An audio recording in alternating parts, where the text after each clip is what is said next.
Yo, what is happening, guys? So, today I'm going to be running through exactly how I structure calories and macros for my clients. Okay, I'm going to be running through the exact protocol, framework, systems that I use.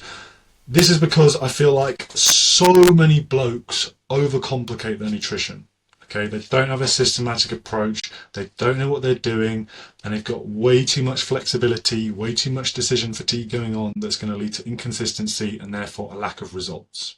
Okay, so I'm going to be running through the exact process that I use with my clients to ensure and guarantee that they get results. Okay. So let's get stuck in. Right, here is my example client. He is Charlie, 27, 6'2", 91 kilos or so. He has 15.6% body fat. His goal is to get shredded. To me, that means sub 10% body fat. He's an advanced lifter, and his current situation, he works a normal 9 to 5 office job, prefers to eat 3 to 4 meals per day, and he typically trains in the evening after work. Now, this is all really crucial information because we're going to use this to mold his plan and also decide which specific targets are best for him.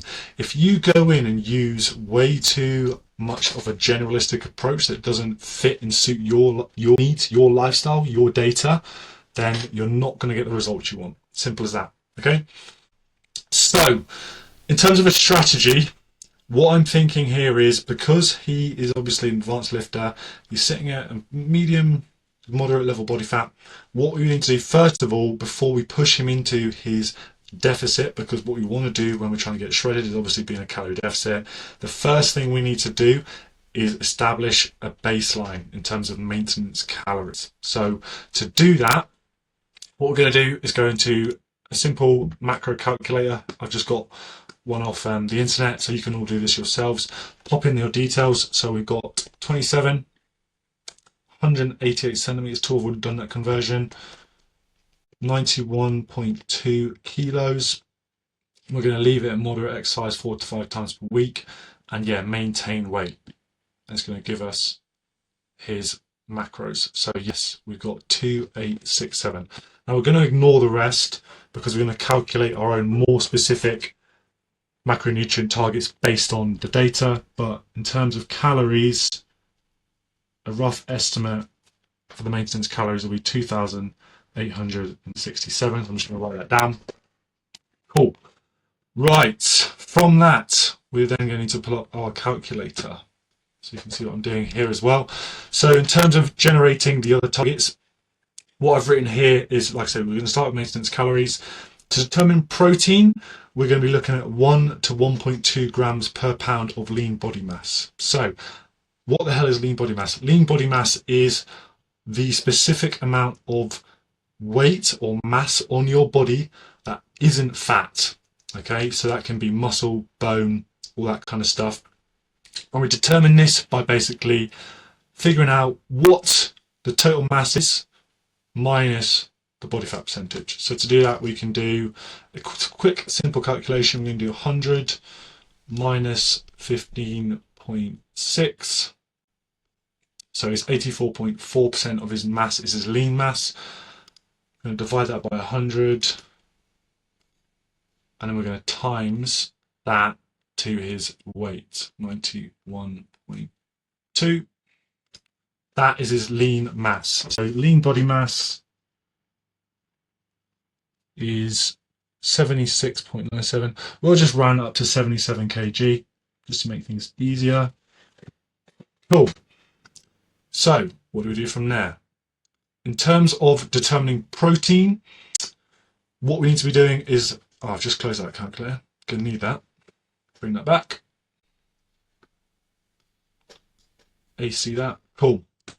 So next up, we need to calculate protein. So first of all, like I say, it's 1 to 1.2 grams per pound of lean body mass. We're going to go on the lower end to start with because we're going on maintenance calories. So that'd be 1 gram per pound lean body mass.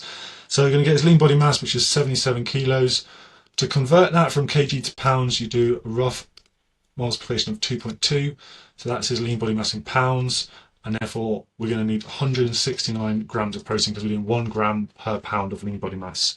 So protein, we know, is going to be 169 grams. As you can see, the one on the calculator put 175, but that is a much more generalistic approach. And if I basically explain this quickly, so the reason why we use lean body mass and not general weight is because what if you are 30% body fat? And what if you're 10% body fat? Those two people are going to need very different macronutrient targets, because the person that's leaner is going to need a lot more protein than the person who's carrying more body fat. Okay, so you cannot use your general weight if you want the best and most specific macros for you, hence why we're using lean body mass. Okay, so after that, what we're going to calculate is fats. So a lot of people struggle to do a low fat diet because it's harder in a sense. You can't eat as much crap, you can't eat as much processed foods because they're typically higher in fat. So for the general purpose of this video, I'm going to use the upper threshold of fat. So we're going to do 0.45 per pound lean body mass. So let's get that weight back into pounds. 77 times 2.2. I could have just done 169, but either way. And we're going to do that times 0.45. So 76 grams of fat.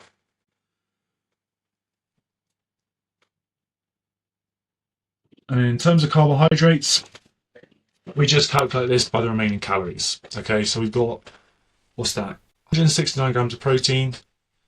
Oh, not 196. 169 times 4, because there's 4 calories per gram of protein, plus fats, 76 times 7. So that's how many calories we've got, minus the maintenance calories which we've got, which is 2867. So we've got 1,507 calories left for carbs. Divide that by 4. That's how many carbs we've got. So we'll round it up to 377. So that is how you calculate your macros based on your data. Okay. If you don't have your body fat percentage, try and find out what it is, either through your smart scales. Maybe take some progress photos, upload them to ChatGPT and ask it to estimate what it may be, or if you've got an in-body scanner or something like that, or if you've got a coach available in your gym, get them to do a skin fold test, just to get a rough idea, because it's going to make things a lot more accurate to you. Otherwise, you're going to have to use more generalistic approaches such as 2 to 2.2 grams per kilo, just based on your weight, and maybe you could say that fats you can make up 20 to 30% of your overall maintenance calories, or calories in general, and then carbs the rest. But that, as you can see, is a lot more vague, whereas this is a lot more specific to you and your data. Okay, cool. So what are we going to do from here? Now we need to put this data into the spreadsheet. So for the purpose of today as well, I'm not going to be looking at doing training day and rest day meal plans and nutritional breakdown, because I feel like for the average person it's just not necessary, and it makes things a lot more difficult when it comes to adherence. So we're going to, for the purpose of this video, we're going to pretty much stick to the same calories every day. Okay, so we've got 2867, protein is 169, carbs is 377, and fats is 76. Oh, let's just copy that into the other one, just to satisfy my OCD. Cool. So now we're going to talk about how we're going to structure the meals throughout the day based on the client and based on his work schedule, based on when he's training. So because he is training in the evening, what we're going to try and do is partition the majority of his carbohydrates pre and post workout. Why are we doing this? Because that is the time of day when the client needs to utilize his carbs for energy, i.e. he's going to be training. If he's training in the morning, it would be the opposite. We're going to have a high carb breakfast, go train, and then have a high carb, high protein post meal, post workout. And then throughout the rest of the day, he might have slightly lower carbs and focusing on more complex carbs with more fiber and slower digestion, as opposed to more simple, faster digesting carbs. The reason why we do this as well is also due to insulin sensitivity, being we do not want to cause a massive blood sugar spike when we're sat on our asses, because all we're going to be doing is encouraging our body to store that food as body fat. Whereas if we eat that pre and post training, we know all those carbs, all that energy, all that blood glucose is going to get utilized for that session so that you can perform at your best, progressively overload and progress. Okay? But in this case, we're actually basically going to be doing a 2-week maintenance phase just to establish that baseline before pushing the client into the deficit. It's stupid to go straight into a deficit because you have no idea in terms of what your baseline is, and also you're going to cause yourself to have a massive drop in energy immediately off the bat and not know, like I say, what that baseline is, whether you should be doing X amount of cardio, X amount of steps to balance it out. It just leaves you in a really poor position in terms of being able to push from. So, like I said, we're going to focus on maintenance. Right, so if we are training in the evening, chances are we're going to have, like I say, a lower carb breakfast, and I would also typically want to be higher in fats, higher. Obviously, all meals need to have protein, but predominantly the main focus is going to be partitioning those carbs pre and post workout, and then looking at fats as well. Okay, so for example, let's say we have eggs and avocado. So if we've got an egg here, let's go number of portions. So one egg is 68 grams. So if we do 3 eggs, 3 times 1.68, we're going to go for some avocado. Half an avocado I know is roughly about 80 grams. And let's go some sourdough. If we go for the Jason's white about in as well, because then you can do it based on dose in terms of per slice. I say dose, I mean amount. So we do 0.53. We'll have 2 slices of that. So that's another thing, like you don't need to have a 0 carb breakfast. You just need to think about having more carbs pre and post workout. Okay, so that might be the client's breakfast. We've got, what's that, 3 eggs, half an avocado on 2 bits of sourdough toast. You might also want to put some like butter or margarine. Let's go 10 grams. We can always come back and tweak that if we need to. And that breakfast is sitting at about 730 calories, 30 grams of protein. We could, if we need to, come back there and add in some egg whites, but we'll have a look. Meal 2, this is going to be a lunch, so let's go chicken. Also, I have skipped this, but what you should also maybe do is look at your protein sources first. So for here, we've got eggs. Next, we've got chicken breast. And over here as well, I've basically written out a very brief table of the sources of macronutrients you should be getting from your proteins, carbs, and fats. Okay, the more whole, clean, nutrient-dense sources of foods you can opt for, it's going to lead to better digestion, better absorption in terms of bioavailability, and ultimately lead to better gains. Okay, if you're getting all your protein from a Grenade protein bar, Grenade protein shake, and not chicken breast, beef mince, all that kind of stuff, chances are you're not going to get as good results as the guy who's getting it from Whole Foods. Okay, simple as that. So yeah, let's have a look. So I think that's a good thing to be focused on. Chicken breast for lunch, and then we could have meal 3 is likely going to be a pre-workout meal. So for that, I think we're going to do some protein oats. It's one of my go-tos. Perform whey protein. And then for the final meal, let's go beef mince. Not 3% fat. Let's go 5% fat to lean beef mince. Cool. Now let's go in and make sure we've got enough of each. So chicken breast, let's say 200 grams. Let's go 40 grams. And then beef mince, let's go 200 grams again. How much protein are we at for the day so far? 166. So we're 3 grams off, which isn't bad at all. So let's keep it at that. So what to have with the chicken breast? So let's have a think. We could do chicken breast with some rice, typical. Let's go 80 grams of rice.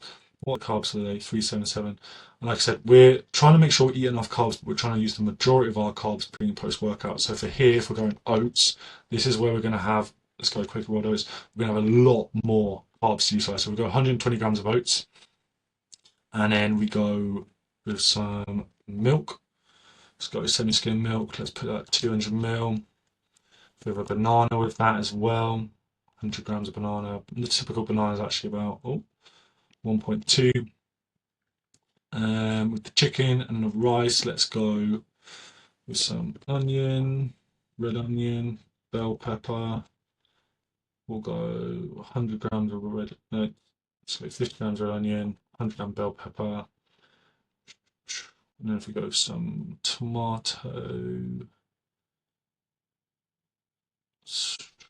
let's go, it's chopped tomatoes, 200 gram chopped tomatoes. Where are we sitting? Actually, no, let's go some pepper sauce. And it's medium pepper sauce. We'll put 30 grams of that on. Let's increase the rice to 100. And this is the exact thing that I would do when planning my own nutrition, planning a client's nutrition. However, with some clients, what I would do is look at their typical days they're eating already, maybe for like an entire week's worth of food, to then go away and personalize the nutrition plan on them. Obviously, today I'm just doing it in terms of principle to show you how I would do it and distribute the macros and how I would make sure I hit my targets. And then with the beef mince, let's go for some sweet potato. Let's go for 300 grams of that. Actually, I'm going to swap these round just because beef mince is higher in fat and sweet potato is a lower glycemic carb. Fancy terminology basically means it's a less favourable post-workout meal because with the fats in the beef mince, it's going to slow down the absorption of the protein and the carbohydrates. And then with the glycemic index value for sweet potato, the reason being why I want to go for rice over that is basically the rice is going to be faster digesting, faster absorbing, get into the bloodstream quicker to replenish the glycogen and lost energy from the workout. So that's what we want. We want low fat, high carb, high protein meals pre and post workout. So this would be pre. Let me put it on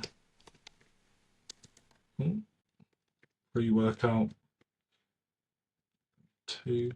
Cool. Meal 4 will be post. Nice.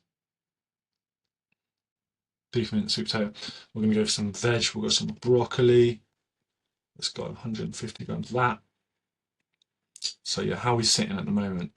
We've got 2729, 205 grams of protein. It's got loads of protein, carbs, fats are nearly there. So we need to actually lower the protein, increase the carbs. So let's have a think. Pre and post. Let's increase the rice to 120 grams of rice. And then let's have a look. Breakfast I'm happy with already. This could be a bit more. Let's go 350 grams of sweet potato. Where are we now? 341, 72, getting there. Protein. I think for this, let's go, leave that. Let's go 0.3 for the whey. That's what a normal scoop of whey is anyway. And I know for a fact, because the amount of beef mince I've had, 1.67 is about a third of a packet of 500 gram beef mince. So yeah, we're getting that down now. Still quite high protein, but to be honest with you, you can't really go too much over on protein. 179, getting there. Fats can come up a bit. Where else can we get some fats from? The carbs still need to go up. Yeah, carbs still need to go up. So what else can we put with this? Funny enough, I've been putting some pineapple with my chicken and rice, which might sound a bit rogue, but do not diss it until you try it. We can also include some honey to put over here, 10 grams of honey on that. And as you can see, we've got quite a lowish carb breakfast, but we've still got some sourdough in there. More moderate carb, but really clean, low GI carbs such as potato in the afternoon. Before workouts, we've got some oats, honey, banana. That's all more faster digesting carbs. Like I say, it's going to fuel your workout. And then post workout, we've got a load of rice and also some more fruit. So yeah, we're getting there with the carbs. We've got 359. I'm going to, what could we add? Don't really want to add too much fats in there. Let's go. What's we got? We've got 179 protein, 359. So we still need more carbs. So what could we do? We could add in some blueberries. 100 grams of blueberries, some raspberries, 100 grams of those. How are we looking now? 373. 2865. Right, I'm going to leave it at that because, to be honest with you, to go slightly lower on fat, thereabouts with carbs, calories are 2 calories out and protein is slightly over. It's not the end of the world. Okay, it's better to be slightly over on protein, slightly under on fats, especially in a deficit, than it is to be under on protein and over on fats. Okay, and carbs are there pretty much bang on. And that's another thing. Like, it doesn't have to be 1000% to the T. If you are out by about 1, 2, 3, 4, maybe even up to 5%, it's not the end of the world. You know, the main thing is you don't exceed your calorie target by too much, you don't go underneath your calorie target by too much, and you nail your protein and especially nail your carbohydrates. Okay, fats, they're important, but at the end of the day, they are not as influential when it comes to physique development in the immediate, in terms of performance and muscle development or retention, as protein and carbohydrates. Okay, so yeah, that is a run through in terms of how I would structure it. Obviously, when we start to incorporate that deficit, what I would do is basically, like I say, create a deficit of around 300 calories to start, pushing it as time goes on, as the deficit becomes more aggressive. But what I would do is pull that deficit from the carbohydrates. Okay, so reduce your portion of rice, reduce or pull the fruit, you know, and try and distribute it, but keep as much of the carbs as you can around your training window. And any other meals, maybe even go to, in the latter stages, go to like an omelette for breakfast, get rid of the sourdough completely. And that's the kind of strategy you want to use. Okay, yeah, you do not want to overcomplicate things. If you just stick to a nutritional structure that you know is going to hit your targets, you execute it consistently, you are guaranteed to get results. It's that simple. So yeah, hopefully you guys have found this useful. Go away and use this framework, use these principles for yourself to calculate your nutrition targets, see how you get on. If you need more support and you want to maybe potentially discuss options in terms of how I can help you as a coach to basically optimize your physique to the maximum level, and you do not want to go away and do this on your own, or you need a bit more help and assistance, then DM me nutrition and I'll be more than happy to help you out. Let's get it. I'll see you guys in the next one.